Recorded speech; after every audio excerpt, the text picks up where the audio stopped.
한국교회를 향한 거대한 도전들이 몰려오고 있습니다.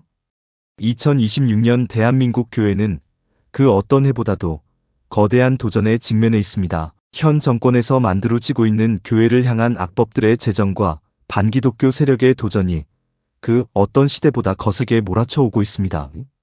그 중심에 차별금지법이란 이름으로 성경적이 가족관계를 깨트리려고 하는 동성애주의자들의 도전입니다. 당신이 알던 하나님은 얼마나 크십니까? 여러분, 오늘 우리는 조금 불편하지만 반드시 직면해야 할 질문 앞에 서 있습니다. 우리가 믿는 하나님은 과연 우리가 설정해 놓은 상식과 취향의 틀 안에 갇혀 계신 분일까요? 아니면 우리의 본능과 시대의 흐름을 거스르는 거대한 진리의 바위일까요?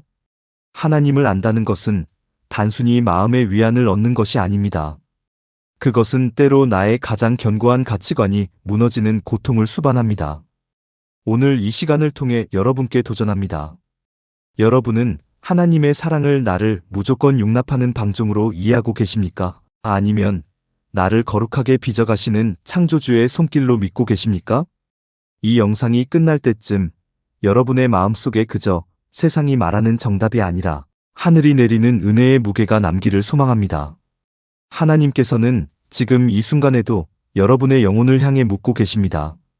너는 나를 누구라 하느냐? 그리고 나의 법을 어떻게 사랑하느냐? 이 질문 앞에 정직하게 서는 자만이 누릴 수 있는 깊은 은혜의 세계로 여러분을 초대합니다. 최근 몇 년 사이 우리는 서구 사회에서 들려오는 충격적인 법적 판결들을 목격하고 있습니다. 특히 미국의 사례들은 기독교적 가치관에 뿌리를 둔 현대 문명이 어디로 향하고 있는지를 극명하게 보여줍니다. 과거 오버게펠 하지스 오비 ERGFELLP 하지즈 판결을 기점으로 동성 결혼이 합법화된 이후 이제 논쟁은 단순히 권리의 문제를 넘어 신앙의 자유를 직접적으로 위협하는 단계에 이르렀습니다. 최근의 케이스들을 보십시오. 자신의 종교적 신념에 따라 동성 결혼 축하 케이크 제작을 거부했던 제과점 주인이나 꽃장식을 거절했던 예술가들이 법정에 서고 있습니다. 법원은 이제 개인의 양심과 신앙보다 차별 금지라는 시대적 프레임을 더 상위 가치로 두기 시작했습니다. 이것은 단순한 법적 다툼이 아닙니다. 이것은 하나님이 세우신 창조의 질서가 국가의 법보다 우선하는가? 라는 질문을 던지는 영적인 도전입니다. 세상은 말합니다. 사랑이 전부다. 누구를 사랑하든 그것은 개인의 자유이며 그것을 정죄하는 것은 혐오다. 이 논리는 매우 달콤하고 합리적으로 들립니다. 하지만 기독교는 이 지점에서 거대한 파도 앞에 선 방파제처럼 서 있어야 합니다. 세상이 정의하는 사랑과 성경이 말하는 진리가 충돌할 때 우리는 어디에 발을 딛고 서야 할까요? 미국 법정의 판결들은 우리에게 경고합니다. 이제 기독교적 가치는 더 이상 당연한 상식이 아닙니다. 오히려 조롱받고 구식이며 때로는 법적인 제재를 감수해야 하는 위험한 신념이 되었습니다. 이 거센 시대의 조류 속에서 우리는 묻지 않을 수 없습니다. 우리는 세상의 박수를 받기 위해 진리를 타협할 것인가? 아니면 고독하더라도 하나님의 설계도를 붙들 것인가? 이것은 선택의 문제가 아니라 생존의 문제입니다. 성경에서는 우리에게 이렇게 말씀하십니다. 하나님이 자기 형상 곧 하나님의 형상대로 사람을 창조하시되 남자와 여자를 창조하시고 이 짧은 한 문장 안에 인류를 향한 하나님의 가장 기초적이고 완벽한 설계도가 담겨 있습니다. 하나님은 인간을 성별이 모호한 존재로 만들지 않으셨습니다. 남성과 여성이라는 명확한 구별을 통해 그들 사이의 연합과 생육, 번성의 복을 허락하셨습니다. 또한 예수님께서는 이렇게 말씀하셨습니다. 바리새인들이 이혼에 대해 물었을 때 주님은 창조의 원리를 다시 확인시켜 주셨습니다. 마태복음 19장 4절고 5절입니다. 사람을 지으신 이가 본래 그들을 남자와 여자로 지으시고 말씀하시기를 그러므로 사람이 그 부모를 떠나서 아내에게 합하여 그 둘이 한 몸이 될지니라 하신 것을 읽지 못하였느냐? 예수님은 단 한 번도 결혼의 정의를 수정하거나 확장하신 적이 없습니다.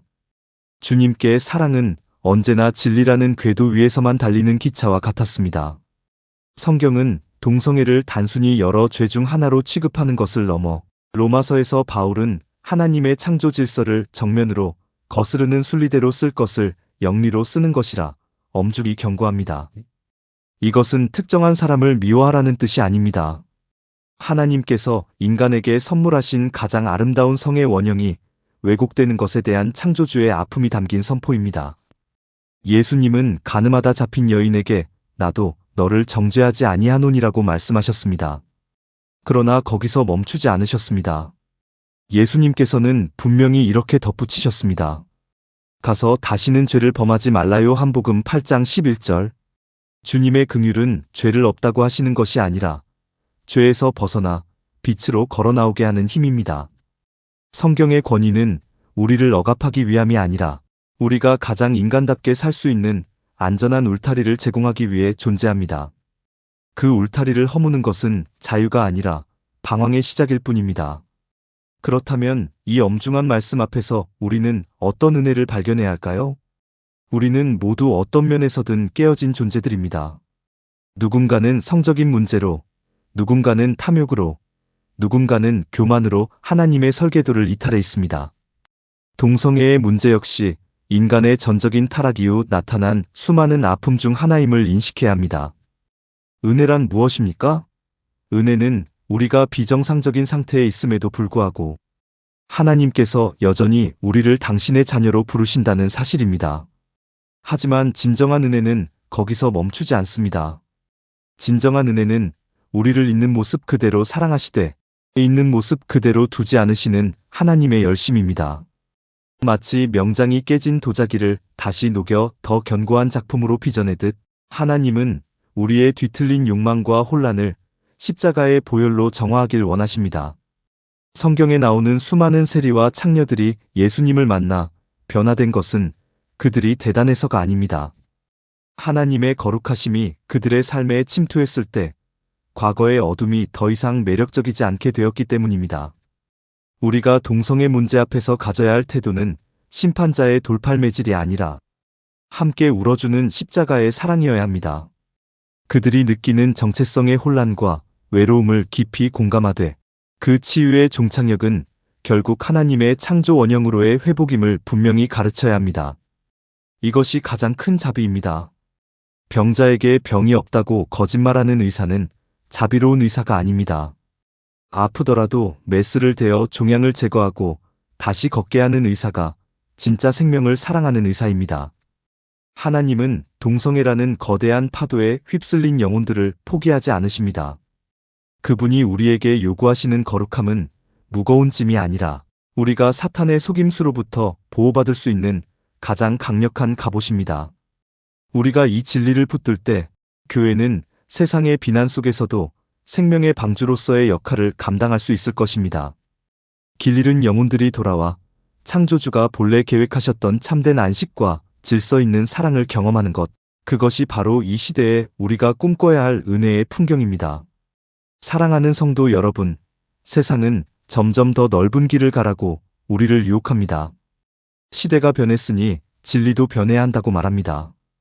그러나 하나님의 말씀은 1.1획도 변하지 않는 영원한 반석입니다. 동성애의 물결이 아무리 거세게 몰아쳐도 우리는 그 반석 위에 집을 짓는 지혜로운 자들이 되어야 합니다. 여러분의 삶 속에 그리고 여러분의 이웃 속에 있는 아픔을 하나님의 시선으로 바라보십시오. 비난하기 전에 기도하고 타협하기 전에 말씀을 펴십시오. 진리는 때로 아프지만 결국 우리를 자유케 합니다. 여러분의 앞날에 하나님의 세밀한 평강과 흔들리지 않는 은혜가 가득하기를 간절히 기도합니다. 마지막으로 이 한 문장을 여러분의 마음판에 새기시길 바랍니다.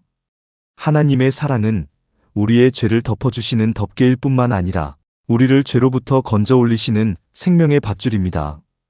평안하십시오. 시청해주셔서 감사합니다. 구독과 좋아요는 영상 제작에 큰 도움이 됩니다.